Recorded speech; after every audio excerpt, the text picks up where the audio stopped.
Hoje o Café Corporativo fala sobre a história de Jundiaí, através de fotos, de muitos fatos e uma presença muito ilustre aqui no nosso café de hoje. Aguarde um pouco que você vai ver quem é. Oferecimento Cuidare. Cuidamos de pessoas especiais sem perder a essência humana.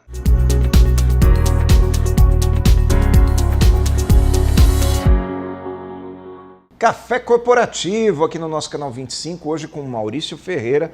Maurício Ferreira, que é uma pessoa muito conhecida aqui em Jundiaí. Obrigado por ter vindo, viu, Maurício? Imagina, para mim é uma honra, um prazer. Maurício Ferreira, que é professor de Direito, Ética e Cidadania, já tem 3 décadas aí como docente, ele é historiador aqui da região e fundador do Sebo Jundiaí. O Sebo Jundiaí, que hoje é muito conhecido no Facebook, né, Maurício? A gente já tem... foi um sonho de adolescente, né, de montar um sebo na cidade. E hoje é um dos maiores acervos do interior do Brasil. E como que surgiu tudo isso? Da onde, como que surgiu a ideia? Então, a questão... Como que viabilizou? Sim, das imagens, né, por incrível que pareça, imagina, eu estou com 59 anos e eu comecei o acervo aos 6 anos de idade, em 1968, né? Eu tinha um avô paterno, o vô Zeca, que era embora tenha nascido em Tuiuti, né, veio para cá moço. Ele gostava, amava demais Jundiaí, era muito bairrista e tinha um amor por a cidade incrível. E ele me narrava, né, as coisas, como era Jundiaí quando ele era jovem, e aquilo me fascinava. E ele tinha umas fotos antigas, ele me mostrava e eu fiquei fascinado. Então toda criança, né, talvez você e muitos que estão assistindo a gente, quando era criança colecionava álbum de figurinha, sim, bolinha de gude, embalagens de fósforo, tampinha de garrafa. Eu colecionava tudo isso e mais foto antiga. Então, sem saber, eu comecei esse acervo gigante, né, que hoje é um dos maiores acervos de fotos, de imagens da nossa região, né, já conta com 10 mil imagens antigas de Jundiaí. E o Sebo foi quando eu era office boy numa agência de turismo aqui de Jundiaí, e eu tinha que todo dia fazer serviços em São Paulo, em Campinas, e você imagina, simplesmente você pegar o endosso de uma passagem, buscar um voucher, que hoje você imprime um minuto, você salva printa no celular, printa a tela. Eu tinha que pegar o cometa, ir lá no centro de São Paulo, pegar fila lá na Varig, na VASP, na Transbrasil e outras agências para trazer para cá. E lá eu tive contato com o Sebo, também já foi uma paixão à primeira vista. Tem que tomar até cuidado quando eu entrava no Sebo com horário, né, para não ficar muito tempo lá. Agora, o que eu percebo é que desde quando você colocou esse Sebo no ar, muita coisa foi adicionada, né? Porque o cidadão jundiaiense, ele vê aquilo, ele fica saudosista, ele se identifica e aí ele vai buscar no seu acervo familiar e pessoal também mais fotos que vão sendo acrescidas ao seu acervo, correto? Isso. Quando esse acervo deixou de ser só físico, né? Porque você imagina, a internet existe há muito tempo, mas ela foi popularizada só no final dos anos 1990, que você pode comprar um computador para pôr na tua casa, normalmente as empresas já tinham há muito tempo. E a partir do momento teve a primeira rede social, né, que fez sucesso no Brasil, que foi o Orkut. Eu comecei lá, foi razoável, né? Muita gente já passou a ter contato. Mas com o Facebook, né, a crescente foi muito grande, então as pesquisas aumentaram, né? Para você ter uma ideia, e o pessoal confia muito no trabalho, a gente tem uma credibilidade, né? O ex-prefeito Ibis Cruz, que foi o cara que fez obras em Jundiaí inteiro, rasgou a cidade inteira em 4 anos, né? Ele fotografou muito, Ele né? fotografou muito, e há uns 15 dias, ele está com 87 anos, mas goza de um vigor físico, uma alegria de um cara de 30, ele me doou todas as fotos do acervo pessoal dele da administração, né? Ele levou lá, e eu já recebi assim, acervos enormes da própria SICA, né, que era a parte corporativa e institucional da SICA, aquelas fotos institucionais eu recebi. Então tudo isso, o que eu faço? Eu digitalizo e disponibilizo, né? Sim. Sem custo nenhum para ninguém, as empresas usam, as TVs da região, os jornais, agências de publicidade, mesmo que elas tenham aquele fim comercial, eu não tenho, eu cedo isso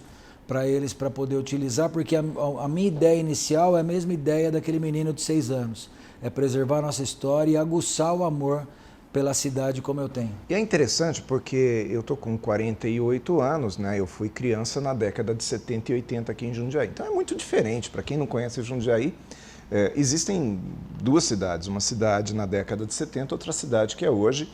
É uma estrutura completamente diferente. Jundiaí não era uma cidade tão boa para se viver em comparação a outras como ela é hoje. Mas só que nós tínhamos ícones da época, né? Como por exemplo Festa da Uva, construção do bolão, não é verdade? Festa italiana. Nós temos nossas tradições aqui de Jundiaí que são retratadas nessas suas fotos de uma maneira ímpar. Fotos do centro da cidade, Vila Arens, é isso mesmo? É isso, né, Aguinaldo? A fotografia, né, em grego, né, quer dizer contar uma história com luz, né? Contar a história. Então ele fica registrado. E isso que você disse, né, da diferença de Jundiaí para os anos 1970 é econômica mesmo, né? Jundiaí não arrecadava o que arrecada hoje, não tinha todos os recursos que arrecadava que tem hoje. Então, mas a gente teve muita sorte de ter alguns prefeitos que mesmo sem recurso foram dinâmicos, né? Se você vê, por exemplo, o arquiteto Vasco Antônio Venchiarutti, né, dentre tantas obras que ele desenhou, a Torre da Sica, o Bolão, ele fez a Avenida Jundiaí, o Colégio Técnico, ele fez o viaduto da Ponte São João pedindo, né, passando a canequinha pedindo dinheiro para comerciante, para morador, inaugurou esse viaduto em setembro de 1950, que foi o primeiro viaduto. Então nós tivemos essa sorte, né? O Bolão, que durante muitas décadas foi o ginásio coberto de concreto armado da América Latina, um dos maiores, né? Continua sendo um ícone, né, para o Brasil inteiro. Sim, porque ele é um cartão postal, né? É um cartão postal e é uma referência não só para Jundiaí, para os esportistas de outras cidades, né? Então, depois tivemos um prefeito também como o Ibis Cruz, que também sem recursos, ele fez obras em Jundiaí inteira. Você imagina Jundiaí hoje sem Avenida 9 de Julho, sem a 14 de Dezembro, sem a Avenida dos Imigrantes, Avenida Ozanam, e ele deixou pronto também o projeto do Ferroviários, quer dizer, ele já enxergou lá na frente, né? E você sabe o que eu acho interessante de tudo isso? É que quando você fala de bolão, quantos grandes nomes do esporte já não jogaram, né, dentro do bolão? Paula, Marta, que jogaram aqui na cidade. Hortência, Hortência, né? Que vinha como visitante. No basquete masculino, mesma coisa, Marcel, né? No futebol, nós tivemos nomes fantásticos aqui jogando no Paulista, no Jaime Sintra. E aí você tocou num ponto que para mim é fundamental, que é o principal motivo de trazer você, Maurício, para ser entrevistado aqui no Café. Você falou sobre investimentos. Jundiaí tinha uma realidade econômica, hoje tem outra completamente diferente. Arrecada bem Jundiaí, gera emprego, mas gera emprego através do quê? De empresas que foram trazidas lá no passado e que demoraram para dar resultado, né? E eu quero até aproveitar esse momento para a gente falar sobre as grandes empresas que foram trazidas para Jundiaí e colaboraram no seu crescimento. Você acha que a Sica é a principal? Eu acho que assim, ela empregou muita gente, assim, que é a Duratex, né? E o que eu vejo, né, que as fotos antigas, a gente tem um álbum específico só de fotografias da Sica, a gente percebe toda uma magia das pessoas que trabalharam e filhos de pessoas que trabalharam lá. Porque talvez a família Bonfilholi, a família Messina, eles tinham um contato muito direto com seus empregados, talvez... eu estava até analisando isso, talvez eles já trabalhavam com a responsabilidade social sem existir a ISO, sem existir esse termo, né? Esse termo não era utilizado. E o que trouxe essas empresas para a nossa cidade foi justamente o crescimento delas, os investimentos que foram feitos, né? Você teve prefeito, por exemplo, muitos prefeitos se preocuparam em enterrar a obra que é trabalhar, fazer adutora, fazer saneamento básico, né? Coisas que era uma coisa culturalmente, né? Ninguém vê, ninguém fazia. Mas já foi pensado lá atrás. Imagina, eu encontrei, né, nessas minhas pesquisas uma revista que é do prefeito Dr. Antenor Soares Gandra, que era um médico, morreu jovem, foi ícone lá nos hospitais em São Paulo.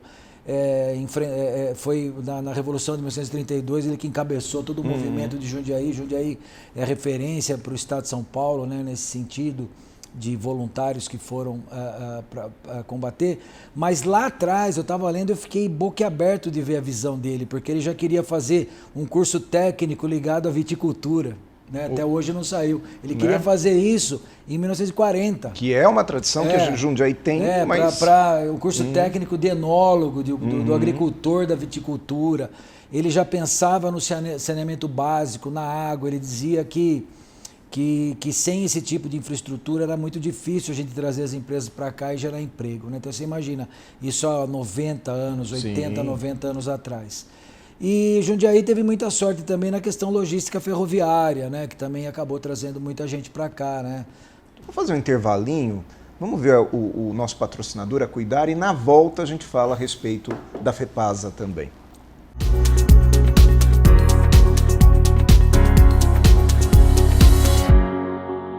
Olá pessoal do Café Corporativo, tudo bem com vocês? Eu espero que sim.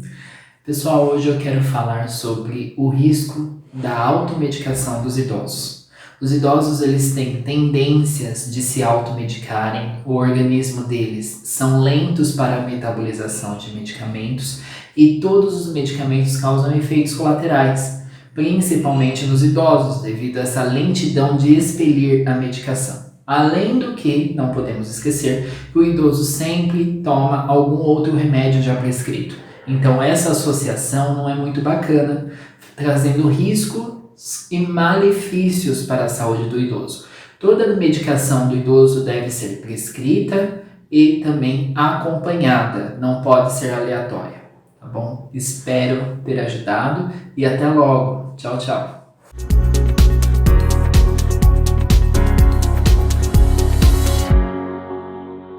Segundo bloco do Café Corporativo, hoje com o professor Maurício Ferreira, falando a respeito da história de Jundiaí, como ele próprio denomina, em fatos e fotos, né? E com tantas fotos de Sica, e a gente sabe que Sica foi realmente tão importante para Jundiaí quanto no sentido da empregabilidade mesmo das pessoas, mas outro ponto importante é a ferrovia, correto? A ferrovia também deu essa mobilidade para nós. É muito importante, né? O complexo FEPASA, né? Que carece, né, de mais cuidados, né? A gente sabe que ele tem um patrimônio gigante aqui e a gente sempre está pleiteando, fazendo ações propositivas para que aquilo seja preservado, melhorado, né? Mas assim, a Sica, ela tem toda uma magia. A Sica era um orgulho da cidade, né? Porque não tinha quem não conhecia a Sica no Brasil todo. Torre da Sica e os produtos, né? Para nós a torre, para o Brasil os produtos. Para onde você viajava, você falava assim, eu sou de Jundiaí, pô, tem a Sica lá em Jundiaí. Então era um motivo de orgulho, né? Pelo mix de produto, por toda a história dela, pelo crescimento, né? Os italianos foram muito empreendedores, trabalharam em outros ramos, né? Sempre empreenderam, até quando viram esse nicho, né? Que foi logo no início da Segunda Guerra Mundial, né? Ela foi fundada em 1941. Então agora a gente está aí comemorando os 80 anos da fundação da Sica em Jundiaí. Foram aumentando o Parque Fabril, foram tendo as ideias, né? Nós temos um jundiaense ilustre que trabalhou lá, começou bem por baixo lá e cresceu na Sica, que é o Max Gehringer, né? Que é um jundiaense também apaixonado por Jundiaí, ele curte todas as fotos lá, comenta bastante, né? Então a Sica tem essa magia. E a ferrovia, né, lamentavelmente, né, por conta... foi deixado um pouco de lado, e é uma pena, né, porque a ferrovia é uma coisa muito importante, sempre foi para a gente um modal muito importante, embora hoje a gente tenha o Porto Seco lá, que é bastante utilizado, né? Mas a ferrovia, ela se houver alguém que faça, tenha vontade de fazer investimento para a ferrovia retomar, eu acho que Jundiaí tem a tendência de crescer mais ainda e mais rápido. Que era a ferrovia que ligava Jundiaí a Santos, correto? Isso, é de Santos a Jundiaí, Santos, né? Jundiaí. A ferrovia Santos a Jundiaí já tem 170 anos, né? Foi a idealização do Conde Parnaíba, trouxe todo o know-how da Europa, né, dos ingleses que vieram para cá. Nós temos muitos descendentes desses ingleses que estão em Jundiaí hoje, né? Podia citar a família Normanton como uma referência, né, que sempre foi envolvido, políticos, professores, né, e ferroviários também, né, que continuaram lá.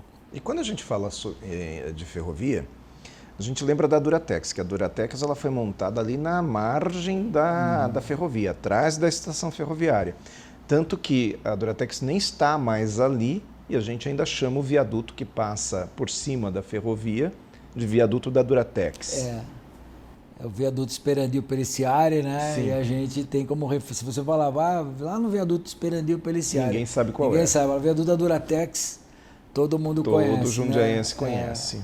A Duratex ela foi, né, construída em Jundiaí nos anos 1950, né? Pela família Setúbal, né? A família Olavo Setúbal, Olavo né? Setúbal, né? Que é do grupo Itaú, né? Do Banco Itaú. Eli Queiroz também, né? Eli Queiroz também. E Eli Queiroz é bem mais antiga, né? Então foi tendo sucessão aí da diretoria. Mas a Duratex também foi outro orgulho para a nossa cidade, né? Durante muitos anos, que por motivos também políticos, econômicos e de logística também acabaram colocando a fábrica, concentrando o Parque Fabril em outras cidades. Mas até hoje a Duratex é uma marca muito forte, né? Que também exporta para o mundo inteiro, produz, emprega mesmo. Todo momento econômico que a gente está passando por conta da pandemia, eles continuam a todo vapor trabalhando. Empregando. Eu acho interessante para o nosso telespectador que não é de Jundiaí, ou até para quem é de Jundiaí e não conhece tão bem a história, mas dizer que Várzea Paulista, Campo Limpo Paulista, Itupeva, são municípios que na realidade eram bairros de Jundiaí, correto? Isso. A Krupp, por exemplo, que está em Campo Limpo Paulista, ela empregou muita gente, emprega até hoje, mas na época ela foi responsável também por essa ascensão de Jundiaí, correto? Foi responsável, porque a Krupp ela foi inaugurada em 61, né, e produzindo a todo vapor, e a emancipação política dessas cidades todas, né, que é Itupeva, Várzea, Campo Limpo, Jordanésia, Itupeva foi em 1965. Né? Então você vê, Jundiaí deixou de arrecadar por conta da emancipação, mas chegou um momento que não tinha mais como, né? Porque ele realmente ficou concentrado, já tinha os representantes, os vereadores, né?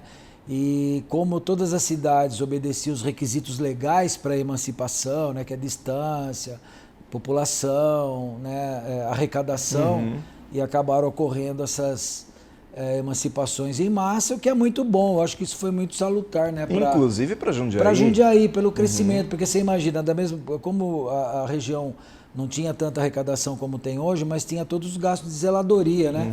Então você imagina a prefeitura de Jundiaí cuidar, né, de todas as praças, de todas essas cidades, né, escolas, né, ruas. E aí é quando uma cidade cresce desordenada. Então eu acho que a emancipação é como uma árvore, né, que a gente vai podando um pouquinho e assim, a gente acaba também tendo muito carinho por todas essas cidades, porque são filhas da nossa cidade, né? Sim, o sertão de Jundiaí até Mococa, né? Pouca gente sabe, mas Campinas era uma vila de Jundiaí, né? Verdade. Era uma vila, então, Mojimirim, Mogi Guaçu, né? Isso lá bem atrás. Então, as emancipações mais recentes foi Louveira, né? Nos anos 1940, né? E essas cidades que eu acabei de citar em 1965. É interessante a gente dizer que nós falamos aqui sobre Sika, Duratex, Krupp, mas nós poderíamos ter falado sobre Vigorelli, Argus, Tusa, né, que também foi uma grande empregadora, Plascar, né? Plascar ficava no bairro do Retiro, onde hoje fica um condomínio. Então, imagina quanto que Jundiaí não cresceu em função desses empregadores, né? E hoje, Jundiaí tem um baita de um distrito industrial grande, mesmo assim ele gera a demanda para muito serviço. Então, nós temos também um setor de serviço bem desenvolvido, né? Jundiaí hoje, né, a questão do emprego está praticamente meio a meio, né, entre prestação de serviço e indústria, né? Por conta de toda a modernidade, tudo que vem acontecendo, né? Todas as inovações. Mas as empresas antigas, ela tinha realmente um sentido de gratidão e uma cultura diferente.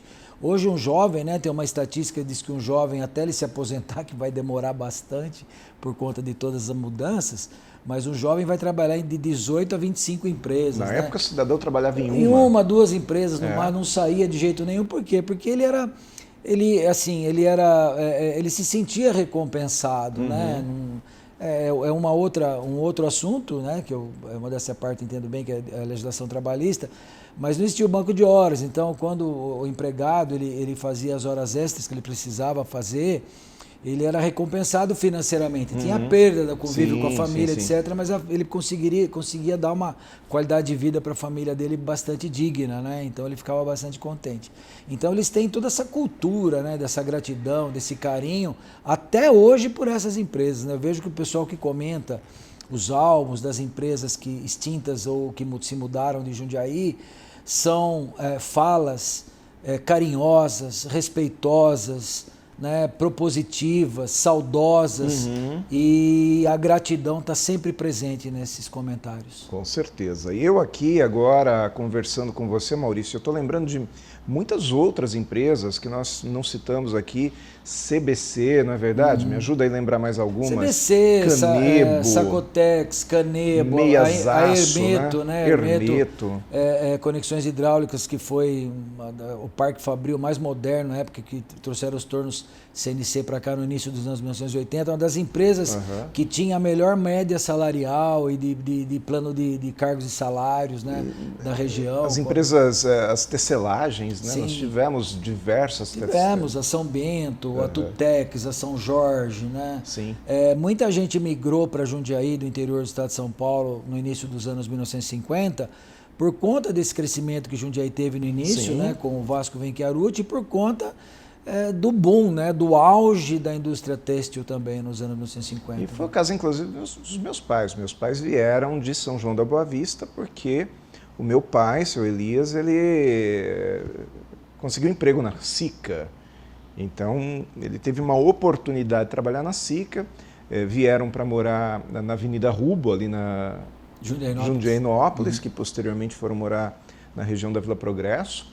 Mas toda a história da minha família se dá também, se passa por SICA, Duratex, Tusa, Krupp, enfim, em função dos empregos do meu pai e também do trabalho que minha mãe fazia, né? Que é uma pessoa muito Jundiaí lutadora. tem uma vocação, né? Que eu falo, Jundiaí tem uma vocação muito do trabalho, né? Ele leva o trabalho com bastante seriedade e ele acredita que é uma parte muito importante da vida dele, né? Com certeza. Então nós temos essa tradição aí de escolas técnicas antigas. Nós temos uma escola em Jundiaí, por exemplo, que é o professor Luiz Rosa, que tem 103 anos formando técnicos, né?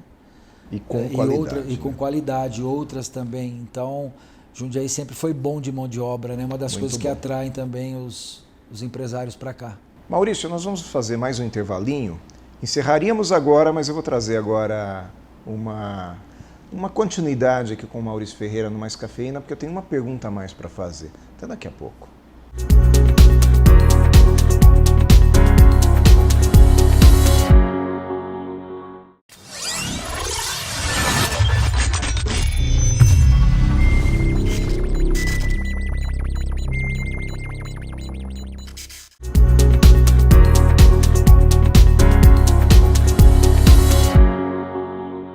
Mais cafeína aqui no nosso Café Corporativo de hoje, um pouquinho mais de cafeína, porque agora a gente vai falar de pessoas que são realmente jundiaienses, moradores de Jundiaí, que estão em Jundiaí até hoje e estão nos assistindo, que são os comerciantes.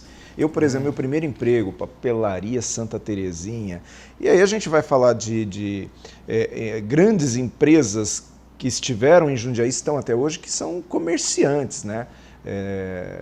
Pessoas que as famílias são tradicionais e que ainda operam seus comércios. Nós tivemos grandes comerciantes, né? Tivemos, né? Jundiaí, na verdade, ele era forte no comércio, inclusive o poder econômico. Se a gente pegar, por exemplo, muitos prefeitos que nós tivemos eram farmacêuticos, comerciantes, né? Muita gente hoje da nossa idade mais velha fala, vou lá na cidade, né? Eu vou na cidade, porque na realidade os bairros eles tinham outra característica. Mas nós tivemos, assim, comércios que funcionaram mais de 100 anos no mesmo local, como a panificadora, a Pauliceia, por exemplo, da família Fer. Depois, lá nos anos, final dos anos 60, começo dos anos 70, os garçons, os cozinheiros que acabaram assumindo e ficaram lá na família Facchini até o término das atividades, né? Mas nós tivemos o Crédito Tranquilo, né? Crédito Tranquilo, Credinino, que é recente, Curadinho. Que funcionou até pouco tempo atrás. E aí a gente tem 1000 restaurantes que nós podemos falar de Passarim, Haiti, enfim, muita coisa boa, né? Supermercado Russi, né? Que até pouco tempo atrás estava aí, né? Verdade, a Cantina Jundiaense, que está funcionando até hoje, né? Coisa realmente, dá para ficar mais um programa aí, e daqui a pouco a gente traz o professor novamente para falar com a gente aqui nas próximas semanas. Professor Maurício Ferreira, obrigado por ter vindo ao café. Eu que agradeço muito, sempre para mim é uma alegria falar de Jundiaí, porque eu costumo dizer que o amor que eu tenho por Jundiaí não cabe nem no meu coração, transborda. Então somos os dois. Que bom. Café Corporativo fica por aqui. Você, nosso telespectador, pode nos acompanhar pelas redes sociais, mas também pelo YouTube, onde nós temos também um acervo de 195 entrevistas anteriores a esta aqui, e que na próxima semana a gente traz um novo entrevistado aqui para você nos assistir. Nós vamos estar com o professor Marins na próxima terça-feira. Você vai estar com a gente. Até lá.